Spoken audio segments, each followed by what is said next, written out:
Salutations, mes chers mortels, et bienvenue dans l'Oracle.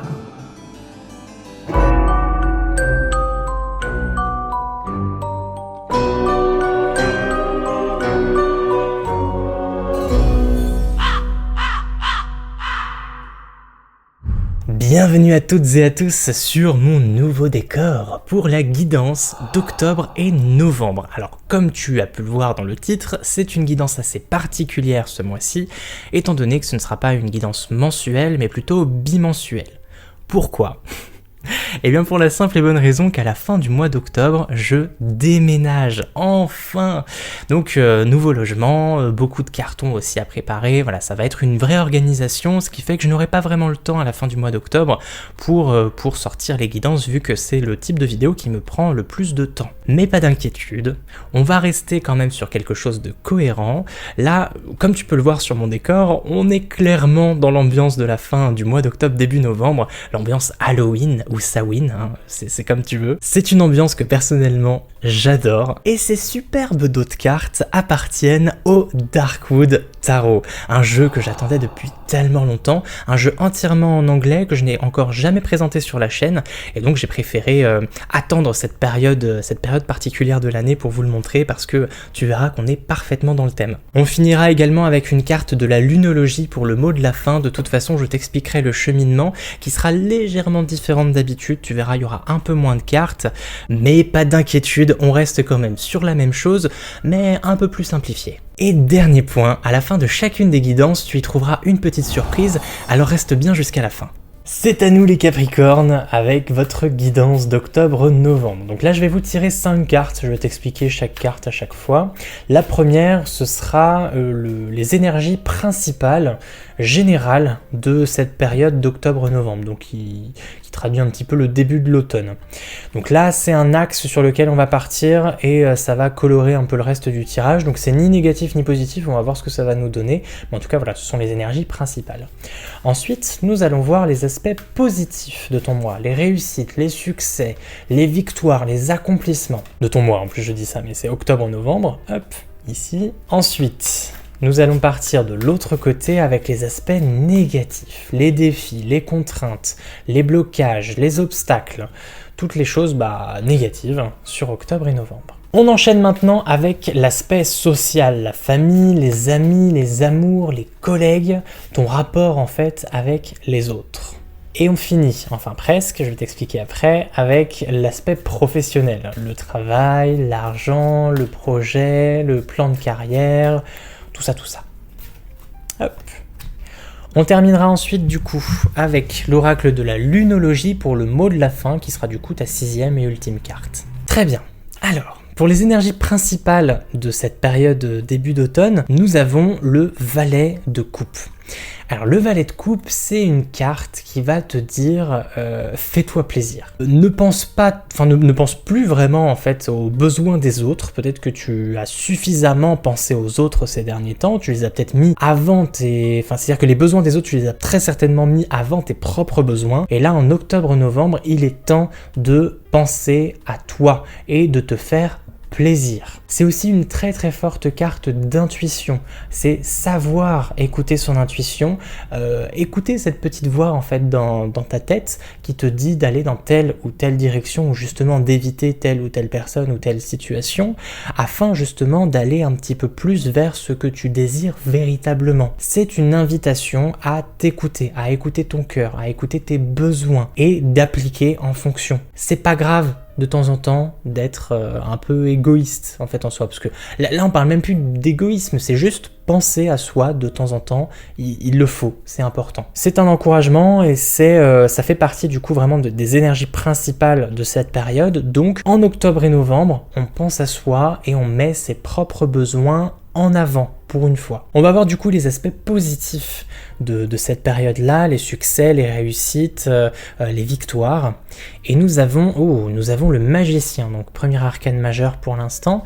Alors le magicien, c'est une super carte, surtout pour les Capricornes.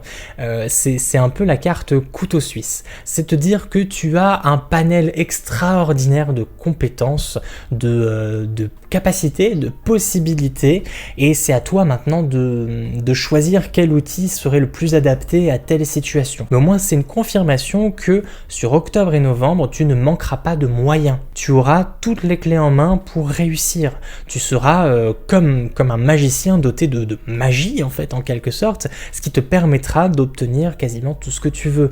Et étant donné que tu veux te faire plaisir, tu pourras te le permettre étant donné que tu auras tous les outils en main. Donc très très bonne carte, hyper positive pour vous les Capricornes, vous allez être multitâche et vous allez pouvoir tout vous permettre en fait en soi. Certes, on se fait plaisir, mais pour tous les Capricornes qui sont vraiment férus de travail, qui sont à fond dans leur carrière, dans leur boulot, dans leurs tâches quotidiennes, dites-vous que vous aurez les capacités de vous en sortir un peu dans tous les domaines. Donc c'est très très positif. Vous pourrez être au four et au moulin. C'est une très très bonne nouvelle. On passe maintenant aux aspects négatifs, les obstacles, les défis, les challenges, les contraintes d'octobre et novembre. Ouh, et là nous avons la tour. On est que sur des cartes qui sont assez fortes, hein. Là on a une carte très forte en positif et là une carte assez forte en négatif. Et encore, hein, j'ai pas envie de te faire peur, hein. La tour, c'est les imprévus. Les imprévus, je sais que ça fait chier, hein, faut le dire. Je pense que rares sont les personnes qui aiment les imprévus, hein. C'est toujours dur à gérer et il faut être bien préparé. Ce qui est cool, c'est que tu as le magicien dans les aspects positifs. Et le magicien ne manque pas de préparation. Il a toutes les capacités en main, il a en lui la magie qui lui permet un peu de tout réparer assez rapidement, en fait, en soi. Quand on a la capacité de jeter des sorts, on est d'accord, c'est vachement plus facile, en fait. C'est une carte de facilité, là, le magicien, dans tes aspects positifs. Regarde dans Harry Potter, par exemple, il suffit de lancer un petit réparo sur un truc cassé, et ça y est, le problème est résolu, on n'en parle plus. Donc, si des imprévus se présentent à toi ce mois-ci, et il va y en avoir des choses que tu n'auras absolument pas vu venir, des choses qui peuvent être assez violentes aussi, ça nous parle ici de destruction, de violence, de remue-ménage, de changement radical en fait. Tu auras la possibilité de rapidement outrepasser le problème, de rapidement réparer ce qu'il y a à réparer éventuellement, vu que là on parle de destruction par exemple. Donc bon, on est quand même sur deux cartes qui se complètent, qui s'équilibrent relativement bien, donc pas de panique, même s'il y a dégâts, il y aura toujours de quoi réparer tout ça, grâce à tes multiples talents et ta capacité justement à prévenir l'imprévu. On n'oublie pas que ce mois-ci, enfin sur cette période-là, on se fait plaisir, et ça on le fait surtout pas passer après, il va falloir le faire passer avant toute chose. Certes, des bâtons te seront peut-être mis dans les roues par des événements extérieurs ou même par toi-même, hein. On sait que le Capricorne est assez autodestructeur, peut-être que ces imprévus viendront de toi, c'est possible. Dis-toi que en toi également, tu as la possibilité de réparer ces choses et de faire face aux imprévus. Bien, on passe maintenant à l'aspect social de ta guidance, la famille, les amis, les amours, et on va voir ce qu'il en est. Oh, encore un arcane majeur, c'est le 3e d'ores et déjà pour cette guidance. Nous avons l'empereur. L'empereur, c'est la personnalité extrêmement carré. Donc, dans ta sphère sociale, la famille, etc., les choses vont aller bon train et seront extrêmement bien organisées. Si, admettons, il y a des repas de famille à faire, si tu as des enfants, si tu as des personnes, je sais pas, des parents aussi dont tu dois t'occuper ou quoi que ce soit, ou des rendez-vous à organiser avec les potes, les machins, etc., ce sera extrêmement carré. L'empereur, c'est une énergie purement capricorne. Ici, c'est pas étonnant qu'elle soit représentée par un bouc. Je pense que c'est un bouc, hein. Surtout qu'il est à moitié sur une pente, ce qui pourrait être une montagne, donc je pense qu'il y a plus l'aspect bouc plutôt que bélier, hein. Ouais, non, c'est un bouc. Bref. Dans les aspects positifs, c'est quelqu'un de déterminé, de sûr de lui, de carré, de très organisé, logique et stoïque. Et dans les aspects plus négatifs, on serait sur une personnalité presque tyrannique, très autoritaire, trop carré, c'est-à-dire peut-être un peu frigide, vouloir absolument que les choses se fassent d'une telle façon et pas d'une autre, donc camper sur ses positions, ne pas savoir changer d'avis, être un mur en fait, un mur de glace. on peut voir ça, on peut voir parfois les Capricornes comme des murs de glace sur certains aspects de leur personnalité. Donc là, cette carte-là, je la vois à double tranchant, je la vois comme quelque chose de très bien organisé, vraiment très bien préparé sur le plan social, mais en même temps, j'y vois aussi une espèce de barrière, un masque, un peu trop d'exigence avec les autres. Donc il va peut-être falloir en attendre un petit peu moins des autres, justement. Et là, on pourrait faire revenir la tour, justement. Le Capricorne, c'est un des signes, en tout cas en particulier, qui supporte le moins les imprévus, parce qu'il a une vision assez, je dirais pas fermée, mais assez spécifique du monde qui l'entoure, et le moindre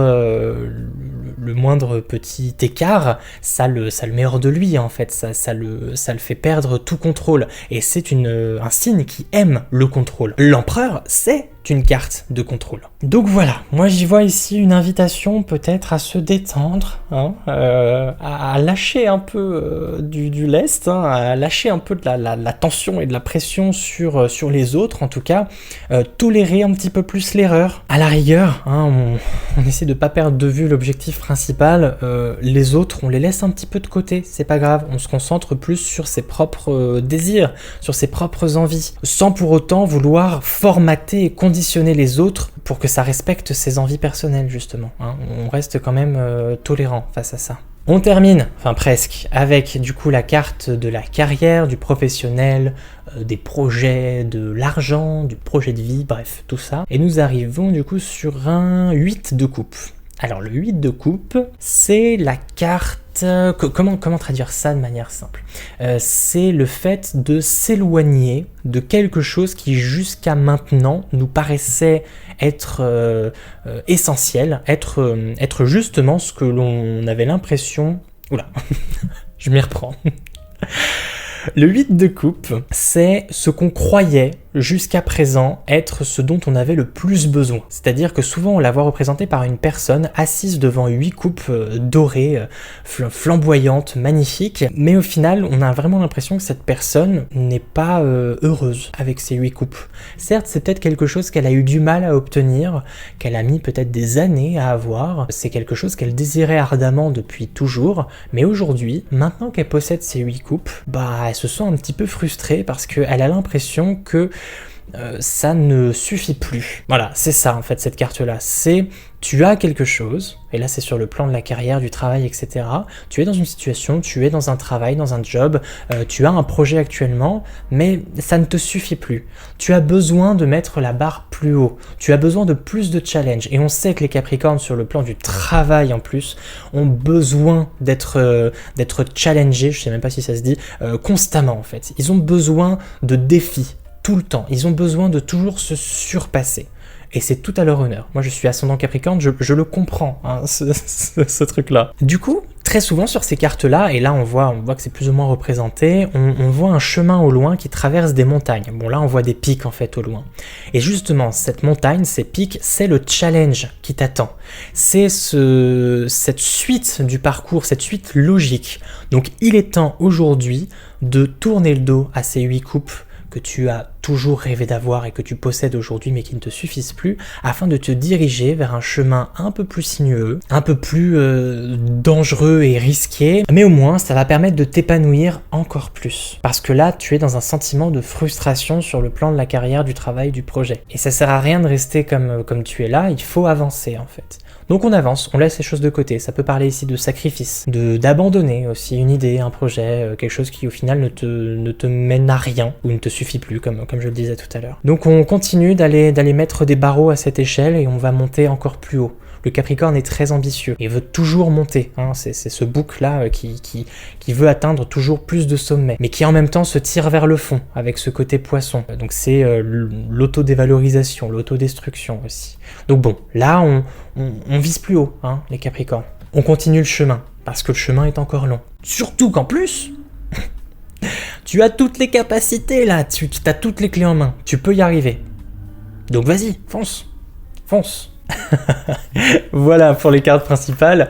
On passe du coup maintenant au mot de la fin avec l'oracle de la lunologie pour avoir un petit conseil qui fait du bien, enfin normalement, hein, techniquement. Qu'est-ce que nous avons là ? Nous avons la lune décroissante. Que devez-vous lâcher ? Et là, c'est un très beau message qu'on peut clairement mettre en lien avec le 8 de coupe.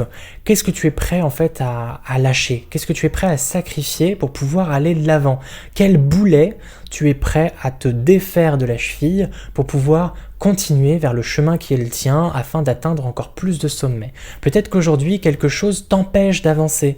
On voit clairement qu'il y a un blocage, quelque chose qui va devoir être lâché. On insiste sur ce conseil, cette volonté de enfin se faire plaisir. Pour se faire plaisir, je pense qu'il va peut-être falloir se délester de quelque chose qui t'empêche justement qui t'a peut-être empêché de te faire plaisir jusqu'à présent. Voilà pour votre guidance du mois, mais on reste bien avec moi jusqu'à la fin, car c'est l'heure de ta surprise. Très bien. J'ai le plaisir et l'honneur de te présenter un nouveau concept que je trouvais plutôt sympa à mettre en fin de guidance comme ça, étant donné que sur la guidance du mois précédent, donc celle de septembre, je t'ai proposé vers la fin du tirage de me poser une question fermée. Alors ça concernait plus la carrière parce que c'était par rapport à l'oracle mission de vie, mais là aujourd'hui, étant donné que le concept vous a plu, je me suis dit que j'allais te permettre de me poser une question fermée aussi, c'est-à-dire dont la réponse est un oui ou un non, dans le domaine de ton choix. Que ce soit sentimental, professionnel, le quotidien, ce que tu vas manger demain, bref. Libre à toi de me poser vraiment la question que tu souhaites. Je te demande donc de te concentrer sur ta question, d'écouter la musique et ensuite de faire un choix parmi les 5 cartes que tu trouves juste face à toi. Donc c'est des cartes à gratter que j'ai créées hier et j'en suis pas peu fier. Et du coup je vais te révéler ensuite la réponse qui se cache derrière. Donc je te laisse le temps de te poser et pose-moi ta question. Très bien les Capricornes, est-ce que vous êtes prêts ou prêtes pour la révélation? Donc c'est parti. Pour toutes celles et ceux qui auraient choisi la carte numéro 1, la réponse qui s'y cache est un oui. Pour la carte numéro 2, c'est un oui à nouveau. La carte numéro 3 maintenant, nous avons notre premier non. On enchaîne avec le 4, et c'est un peut-être.